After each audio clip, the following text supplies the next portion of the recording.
Perusahaan dan pimpinan memberikan kita target kerja. Semakin lama target kerjanya semakin tinggi. Karena itu kita harus punya kemampuan mencapai target kerja yang tinggi. Nah, mencapai target kerja tinggi itu bukan sebuah kebetulan loh, tapi sebuah kemampuan.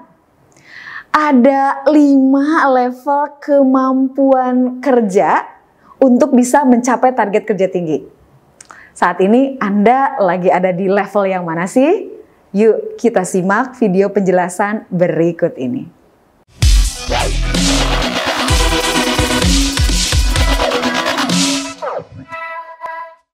Kemampuan mencapai target kerja yang tinggi itu bukan sebuah keberuntungan, apalagi sebuah kebetulan. Ini adalah sebuah kemampuan. Nah, Spencer & Spencer mengatakan kemampuan ini disebut dengan kemampuan achievement orientation. Ada 5 tingkatan kemampuan achievement orientation. Level pertama atau tingkat pertama, orang yang ada di level ini adalah orang yang dia bisa mencapai target kerja sesuai dengan tuntutan pimpinan, tuntutan perusahaan, atau sesuai dengan job desk-nya. Jadi, kalau Anda bisa bekerja, memenuhi target kerja sesuai dengan job desk-nya, Anda dikatakan masih di level 1. Ini adalah level yang basic banget, paling bawah, gitu ya, tentang achievement orientation. Kemudian, orang yang berada di level 2, dia bukan hanya bisa menuntaskan pekerjaan-pekerjaannya, tetapi dia bisa membuat proses kerja yang dilakukannya lebih cepat, lebih efektif, lebih hemat, lebih efisien. Proses kerjanya atau hasil kerjanya sama, tapi tadi proses kerjanya itu lebih baik. Nah, ini dikatakan orang ini mampu berada di level 2. Bagaimana dengan orang yang di level 3?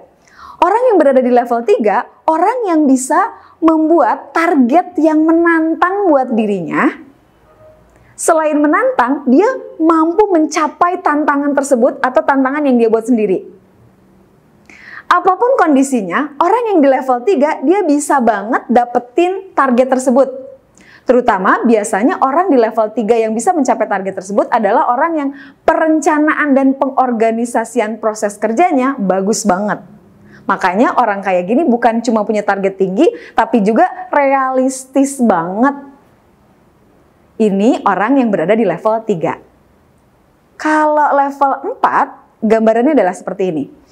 Orang di level 4 ini, dia bukan hanya bisa meningkatkan proses kerja menjadi lebih baik, lebih hemat, lebih efisien, bukan juga bisa mencapai target kerja yang lebih tinggi dari sebelumnya, jadi selalu mencapai target kerja lebih tinggi dari sebelumnya, tetapi apa yang dia kerjakan itu punya impact terhadap unit bisnisnya, terhadap departemennya, terhadap rekan-rekannya. Orang yang bisa mencapai level 4 ini impact-nya berasa banget atau dirasakan banget. Makanya buat Anda yang berada di level manajer atau pimpinan, minimal banget Anda harus punya level achievement orientation level 4. Kalau Anda nggak punya, udah pasti Anda akan tidak bisa memenuhi kebutuhan tim, akan tidak bisa mencapai target tim, dan bisa jadi Anda akan dikeluhkan oleh tim kerja Anda. Karena apa? Karena Anda nggak bisa mencapai target kerja yang lebih baik, lebih efisien, dan punya dampak terhadap lingkungannya. Yang terakhir, ini level yang paling tinggi nih. Orang yang punya achievement orientation di level 5, apa yang dia kerjakan itu punya impact terhadap organisasi. Bahkan bukan impact organisasi atau satu perusahaan, terhadap eksternal organisasinya pun dia bisa ngasih impact. Target-target kerjanya itu target kerja yang lebih tinggi, yang punya impact terhadap lingkungannya. Ini orang yang punya level 5. Sekalipun dia bukan pimpinan, tapi kalau punya kemampuan ini, hasil kerjanya ini benar-benar bisa ngasih impact terhadap lingkungan di sekitarnya. Nah, yuk kita jujur, kita sekarang ada di level mana?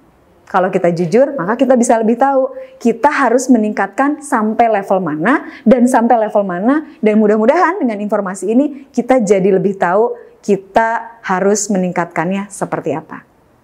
Yuk!